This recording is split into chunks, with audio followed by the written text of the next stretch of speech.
খাড়া করে উন্মত গুলা হুজুরে চলে যাবে, আমি এখানে বসে শান্তি পাবো। সমস্ত নবীগুলোর জন্য আলাদা আলাদা করে ছোট ছোট করে কুরসি বানাবে। কোন কিতাবের মধ্যে আছে 360টা, 360 জন রসুল, 33 জন রসুল, 13 জন রসুলের জন্য আলাদা সব নবীর ওখানে তাদের কুরসিতে বসবে। মূল মালিকে মাওলার সামনে যে কুরসিটা হবে এটা নবীজির জন্য, এটাতে নবীজি বসবেন না।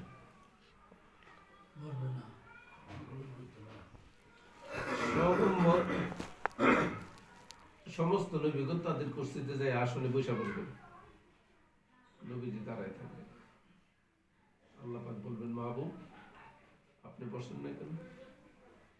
আমার মধ্য চোখে যাবে, আমি কুরসিতে বসে শান্তি পাবো। আমার মধ্য চোখে থাকবে আর আমি বসে শান্তি পাবো। আল্লাহ পাক বলবেন, দোস্ত আজকের এই ময়দানের সমস্ত সৃষ্টি কিন্তু আমার দিকে তাকিয়ে রয়েছে। ইন্না বাদশা রব্বিকা লাশাদীদ, আজকে আমি কঠোর, কারোর জন্য কোন হুকুম করি সবাই আমার দিকে তাকিয়ে রয়েছে। আমার একটা দৃষ্টি কিন্তু শুধু আপনার চেহারা মোবারক, আর কোনো দিকে আমি তাকাই। আর যদি আপনি খুশি তো আমি খুশি, আপনি যদি বেজার তো আমি বেজার। আপনি যদি বেজার হয়ে যান, আজকে তো আপনি কাজের জন্য এখানে বসে কি চান? যা চাবেন, ইশফা, যার জন্য সুপারিশ করবেন তারই করব, যাকে ক্ষমা চাবেন তার। সমস্ত মানুষ কাতার বন্দী হয়ে নবীগুণের কাছে যাবেন, আদম আলাইহিস সালামকে ফিরিয়ে দিবেন, নূহ নবীর কাছে যাবেন, ফিরিয়ে দিবেন, ইব্রাহিম খলিলুল্লাহর কাছে যাবেন, ফিরিয়ে দিবেন, যার কাছে যাবেন সবাই ইজাহাবু ইলা গায়রি, ইজাহাবু ইলা গায়রি, ইজাহাবু ইলা গায়রি। তো জিজ্ঞাসা করুন কার কাছে যাবো, বইলা দেন। নূহ নবীর কাছে যাও, মুসা নবীর কাছে যাও, ইব্রাহিম খলিলুল্লাহর কাছে যাও, ঈসা নবীর কাছে যাও। ক্রমান্বয়ে স্থান বদল হবে, কিন্তু পরিত্রাণের এখন কোনো ব্যবস্থা তো পাচ্ছেন না। তখন নবী পাকের খেদমতে যাবেন, হুজুর বলবেন, এত দেরি কেন, এত দেরি কেন করেছ?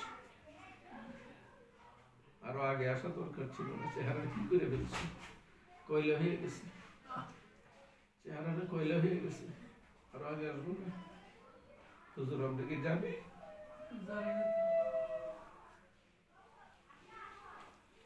নবীজি তখন মাকামে মাহমুদার মধ্যে সেজদায় চলে যাবেন। আল্লাহ পাক বলবেন, বন্ধু মাথা ওঠা, ইরফা রাসাক, আমি আর চাই না আপনার মাথা মস্তক আর আমার সামনে কদমে পড়ে থাক, উঠা, এখন আপনি যা চাবেন আমি তাই দিব। এবার শুরু হবে নবীজি শাফায়াতের পালা। একজন উম্মতে মুহাম্মদ জান্নাতে যাবে, এর বদলে একটা ইহুদি একটা নাসারা জাহান্নামে যাবে, বদলা হয়ে যাবে ফেদিয়া। এই জন্য এই যে গোলাম আজাদ করা কত বড় ইবাদত, কত বড় সওয়াবের কাজ। গোলাম যে নবীজি বলছেন, গোলাম আজাদ করা, একটা গোলাম আজাদ করা মানে একজন মুমিনের জন্য আল্লাহ পাক একজন মুমিনকে জান্নাতে দিতে যায়, একজন মুমিনের বদৌলতে। ওই গুনাহগার তো দুজুকের হক, গুনাহগার দুজুকের হক না। তো নবীজি যখন ওই গুনাহগারকে দুজুকের, গুনাহগার যখন দুজুকের হিসাবে যখন দুজুকি হয়ে যাবে, তখন তো দুজুক তার হকদার হয়ে গেল, মালিক হয়ে গেল। এটা দুজুকের পাওনা খাদ্য, আহা আল্লাহর কাছে ফরিয়াদ করবে, আল্লাহ এটা তো আমার খাদ্য, তুমি তো আমার রিজিক নিয়ে যাচ্ছ। আল্লাহ পাক বলবেন, আমার হাবিবের বদৌলতে, সুপারিশের বদৌলতে তোমার খাবার আমি নিয়ে যাই নাই, বরং তার বদলে আমি তোমাকে ডাবল খাবার দিতেছি। একটা ইহুদি দিব আর একটা নাসারা দিয়া ওই দুজুকে দিয়ে দিব, যাও একশো পয়সা দিলাম, তুমি খুশি হো। দুই দিকে দুজুকে ডাবল দিয়ে উম্মতে মুহাম্মদীকে জান্নাতে আনবে।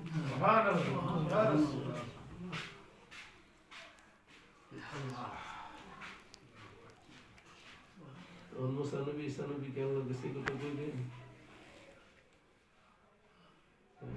আমার উম্মতকে দুজুকে দিয়ে নবীজির উম্মত জান্নাতে আনবে। কারণটা কি? ওই যে নাহনু আবদুল্লাহ ওয়া নাহনু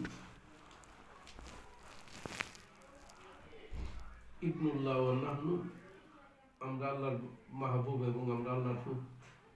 মুসা নবী কিন্তু মানে হুদার ফুত বলতে দিয়েছিলাম, হুদার ফুত হইতে চাইছো, যাও এবার দুজনে যাও।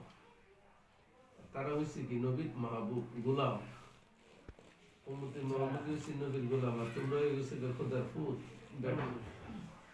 নবীর গোলাম হচ্ছে আল্লাহ কই ইহবিবকুমুল্লাহ, আমার বন্ধু। আর তোমরা হুদার ফুত দাবি করেছো, আল্লাহ কই আদুবুল্লাহ, হুদার দুশমন, যাও দুজনে যাও। উম্মতে মুহাম্মদীকে আল্লাহ পাক এত নাজ, এত সম্মান, এত কদর দিয়েছেন একটি মাত্র কারণ, নবী মুহাম্মদ রাসূলুল্লাহ। কোনো আফসোস নাই এই জায়গায় গিয়ে, কোনো আফসোস চলবে না। এখানে একটাই কথা যে আমরা এই শান শপথ ইজ্জত কদর পাইছি শুধু নবীজির খাতিরে। নবীজির খাতিরে, আমার সরকারে গাউসে বাগদাদের খাতিরে। হুজুর সরকারে গাউসে বাগদাদ কিয়ামতের ময়দানে অসংখ্য মানুষকে জান্নাতে নিয়ে যাবে। সুবহানাল্লাহ, অসংখ্য মানুষ। গাউসে পাকের ময়দানে মাহশরে আল্লাহ পাক আলাদা সম্মান ইজ্জত দিবেন। তো এই জন্য আউলিয়া কেরামের মর্যাদা, আউলিয়া কেরামের দাওয়া একটা ভিন্ন জিনিস।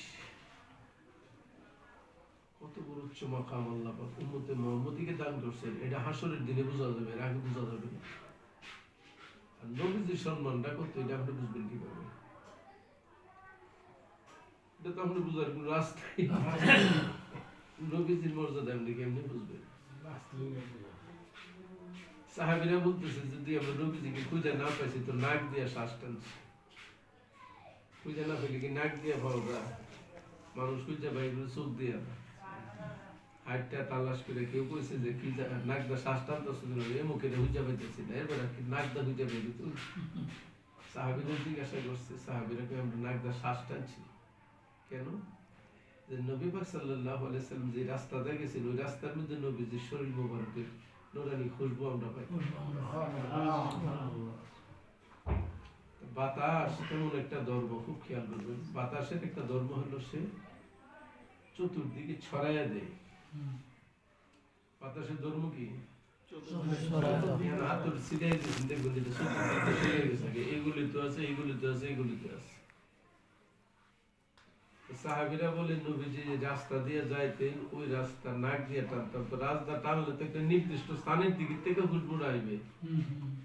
তো নবীজির খুশবু যেখানে বাতাসের কাছে, বাতাস এখানে দাঁড়ায় গেছে, তাজিমের সাথে নবীজির এই খুশবুকে স্তব্ধের সাথে, আদবের সাথে, সম্মানের সাথে এটাকে হেফাজত করে রেখে দিয়েছে। এখান থেকে চুপ পরিমাণ বাতাস নড়াচড়াও করে নেয়। বাতাসের ধর্ম নড়াচড়া করা। তো নড়াচড়া করলে তো সবগুলিতেই খুশবুটা সরে যাবো। তো সাহাবীরা খুঁজে পাইবে কোনগুলিতে? তো সাহাবীরা বলতেন, যেখানে হুজুরের খুশবু পাইতাম আমরা ওইগুলিতে তালাশ করতাম এবং ওইখানে হুজুরকে পাইতাম। তাইলে বোঝা গেছে যে গলিতে নবীজি গেছেন, ওইগুলির প্রত্যেকটি, অর্থাৎ ওই এরিয়ার ভিতরে যতটুকু খুশবু ছিল বাতাস, এটাকে সেপারেট সম্মানের সাথে আদবের সঙ্গে এটাকে বেষ্টনী দিয়ে রেখে দিচ্ছে।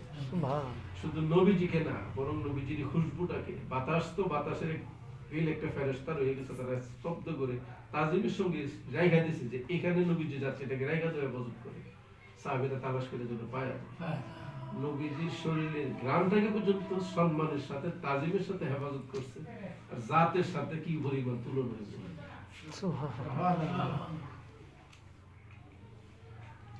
কুয়ার পানি তিতা, তিতা পানির মধ্যে চিনি মিষ্টি দিলে মিষ্টি হয়, তিতাটা কি যায় নাকি?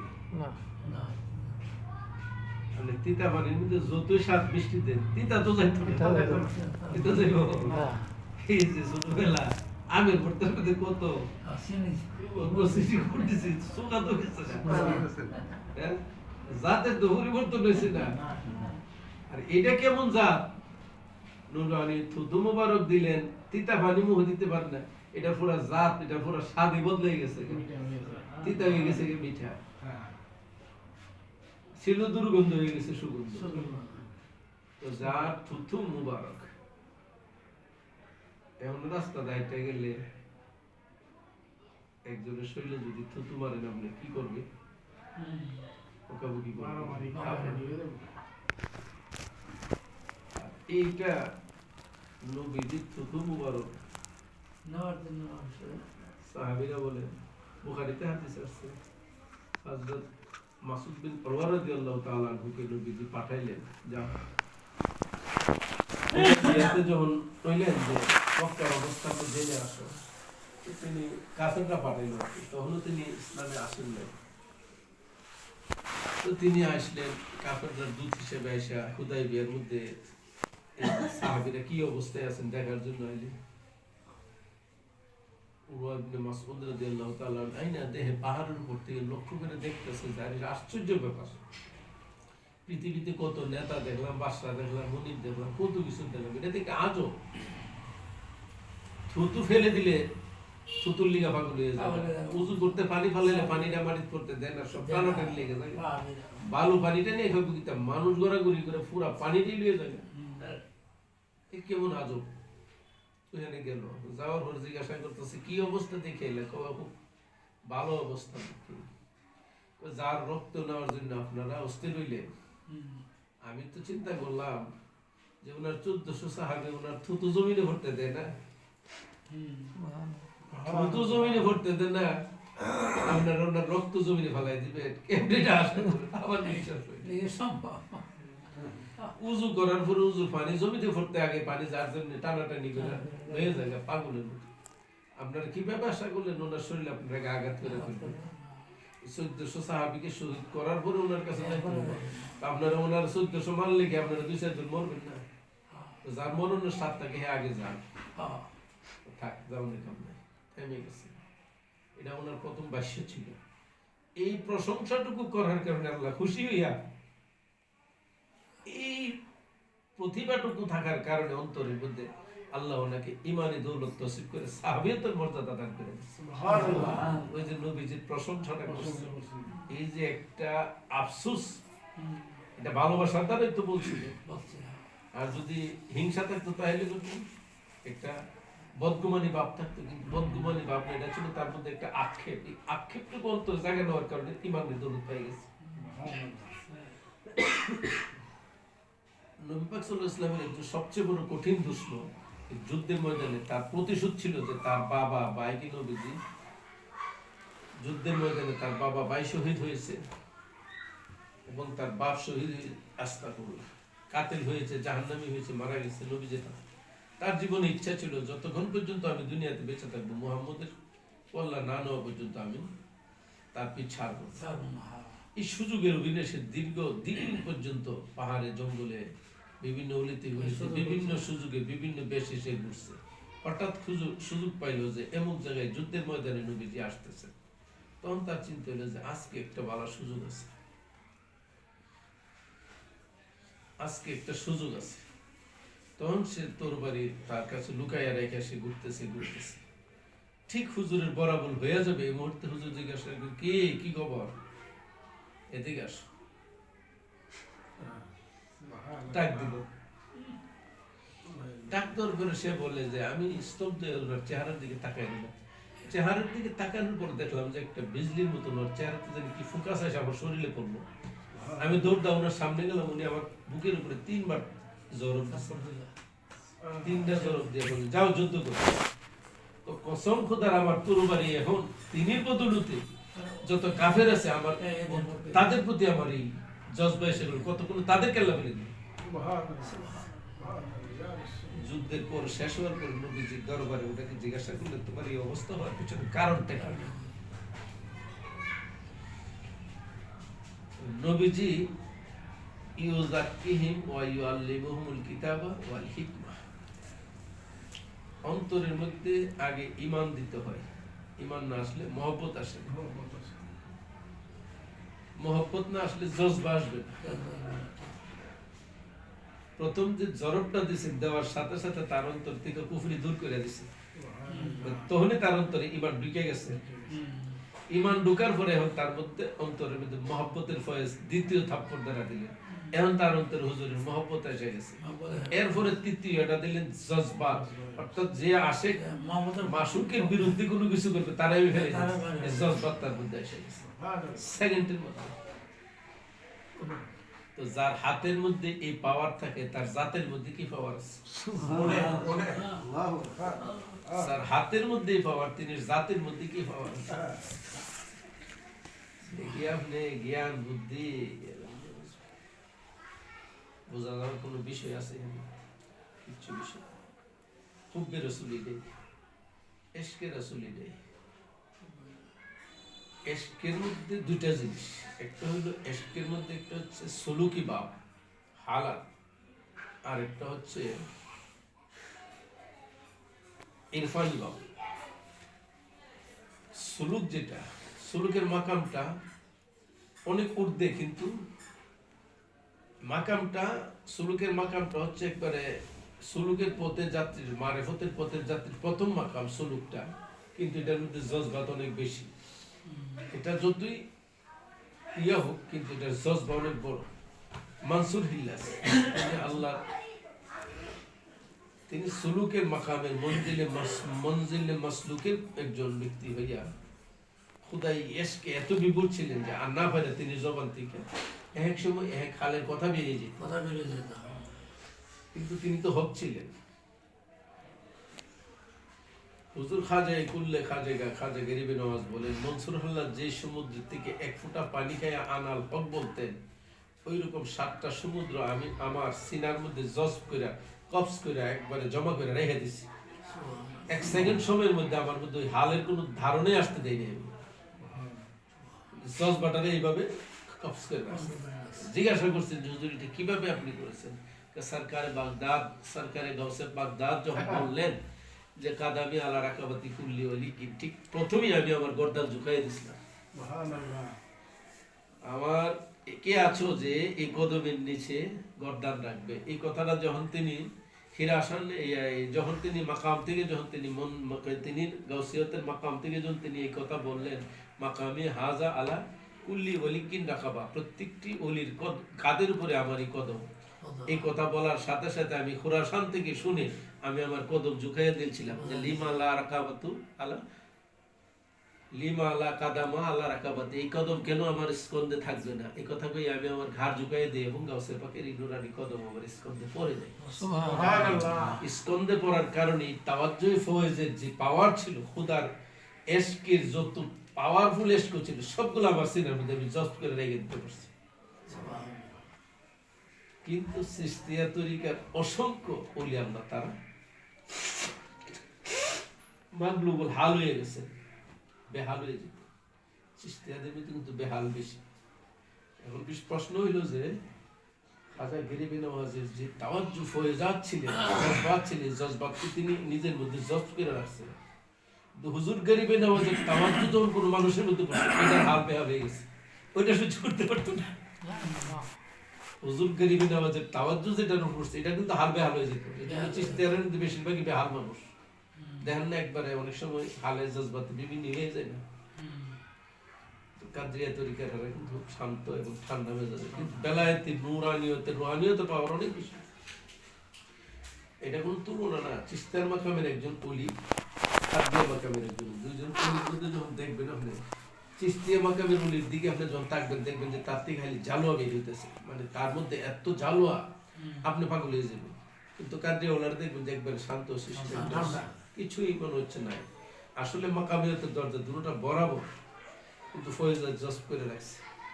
এটার পিছনে আরেকটা হ্যাকমতও আছে, কারণও আছে। এটা এখন বলবো না, কারণ এখন বলার পরিবেশ নেই। তো এই জন্য আমরা মনে করি যে আমরা অনেক ভাগ্যবান।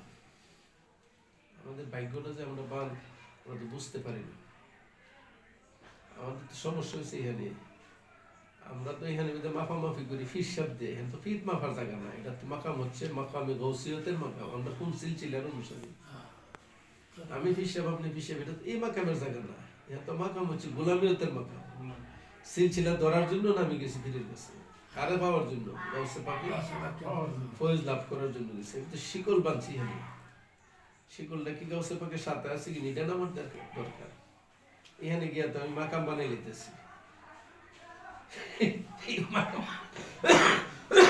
বিপদগ্রস্ত হইতেছে। এই বিপদগ্রস্ত হওয়ার পিছনে কারণটা তো একমাত্র হয়েছে তুমি কাকে তুলনা দিচ্ছ, কার সাথে তুমি নিয়ে মাকাম বানাইতেছো। এই দরবার থেকে তো সবগুলা দাঁড়াইছে, তো এই দরবারের মানুষকে তুমি তোমার দরবার থেকে তুমি বাদ দেবেন নাকি? তোমার মালিক যেখানে ধরে রাখছে তুমি এখান থেকে আউট করে দিতেছো। তাহলে তোমার বুঝতে হবে যে উমুল মালিক তোমার প্রতি অসন্তুষ্ট হয়ে গেছে, আর অসন্তুষ্ট না হইলে তো এই ঘটনাগুলো ঘটে না।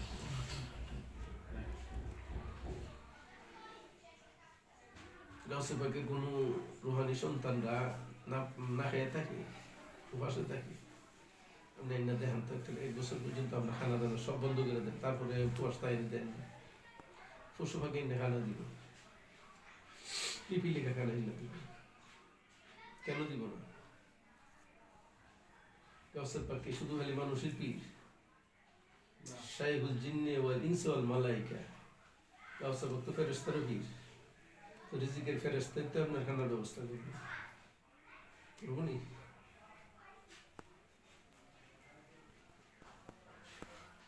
এই জন্য এই মাকামের মধ্যে থাকেন, ধরে রাখেন, এই মাকামটা ধরে রাখেন, যত শক্তভাবে ধরে রাখতে পারবেন। এখানে রেদওয়ান হুজুর কয় হাজার লোকের মুরিদের হিসাব এটা ধরনের দরকার নেই। এখানে মাকাম দেখবেন, ইসলাম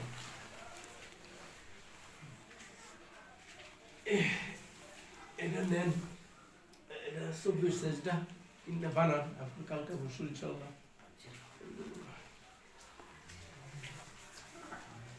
পাথর তো আসবে না, আপনি নিয়েন। মাকামটা দেখতে হবে যে আমরা কোন দরবারের গোলাম। দরবার একটাই আমাদের, মুরিদি লা তাখাফ আল্লাহু রাব্বি, মুরিদি লা তাখাফ আল্লাহু রাব্বি।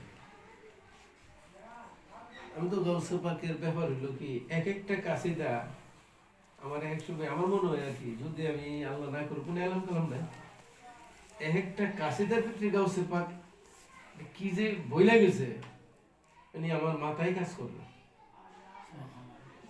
এত হেকমত শুধু মুরিদি লা তাখাফ আল্লাহু রাব্বি এর ভিত্তিতে গাউসে পাক কি বলছে আমাদেরকে কল্পনাই করা যায় না কি বলছে কথা। মুরিদ তোমাদের কোনো ভয় নেই, কোনো ভয় নেই। বাংলা তো আপনি আমি শুনছি আর কি, এর ভিতরে আসল কথা তো এটা না, কথা তো এটা না, এটা তো তর্জমাটা আমরা শুনলাম আর কি। মুরিদি লা তাখাফ আল্লাহু রাব্বি, এটা তো তর্জমা শুনলামই তুমি, এর ভিতরে কি বলছে গাউসে পাক রহস্যটা যে কত বড়।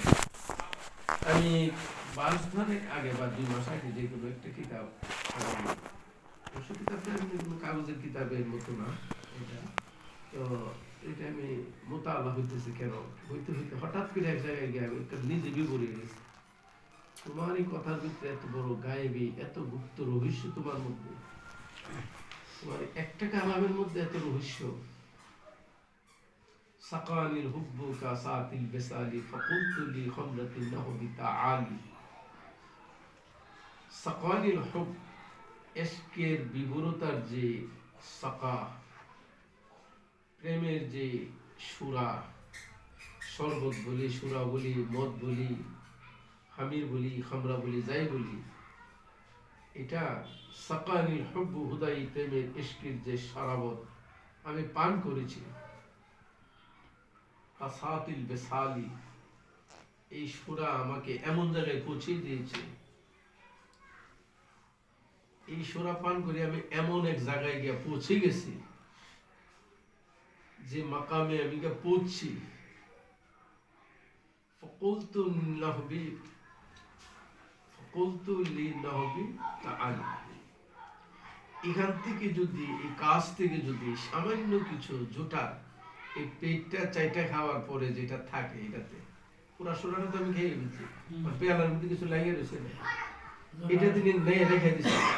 পৃথিবীর যত ওলি আল্লাহ আছে তোমরা এটার থেকে চাইটা খাও, খাওয়ার পরে যদি কিছু নাও থাকে, নাও থাকে, জিব্বাতে খাওয়ার পরে যদি কিছু নাও থাকে, অন্তত এটাতে একটু খুশবু নিয়ে নাও, এখান থেকে একটু খুশবু নাও, উচ্চ মাকামের বেলায়েতের দরজায় তুমি পৌঁছে যাবে।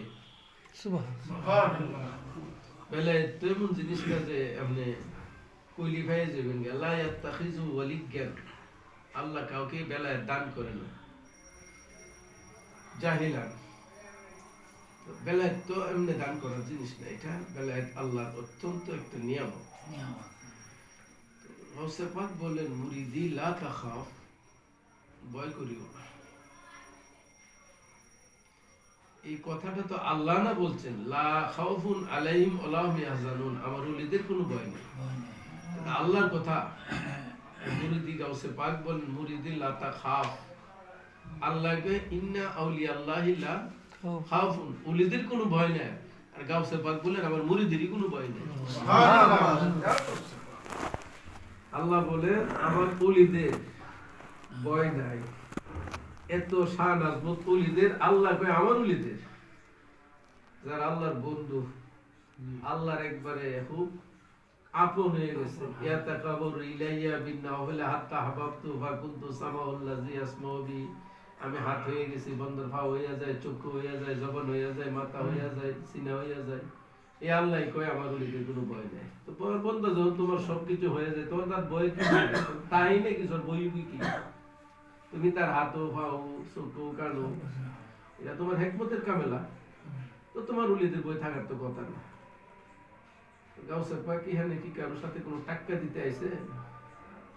খোদা তুমি কিছু তোমার উলি বই নাই, আমি কইলাম আমার মুরিদের কোনো বই নাই, এরকম টাক্কা তো গাউসে পাক দেন না। এই কথাটা কি তা? দ্বিতীয় সাহেব বলেছে যে আমার হুদ আল্লাহর রহমতে ব্যারিস্টারি পাস করেছে, এগুলো স্যার বলেছে আমার ছেলে ইঞ্জিনিয়ারিং পাস করছে, তাইলে টাকাটা দিল না, এটা দিল নি। আল্লাহ একদম লা খাউফুন আলাইহিম, তাদের কোনো ভয় নেই যারা আমার ওলি। আর গাউসে পাক আমার মুরিদেরই কোনো ভয় নেই।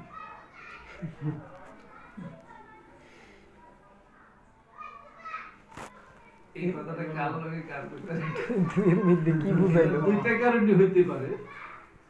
এক যখন আশিক মাসুকের মধ্যে যখন রসিকতার আলাপ চলে তখন করে, আর নাইলে একজন আর একজনের প্রতিহিংসায় যখন চলে, তখন বলতে পারে। প্রতিহিংসা হইলে এটা টাক্কর।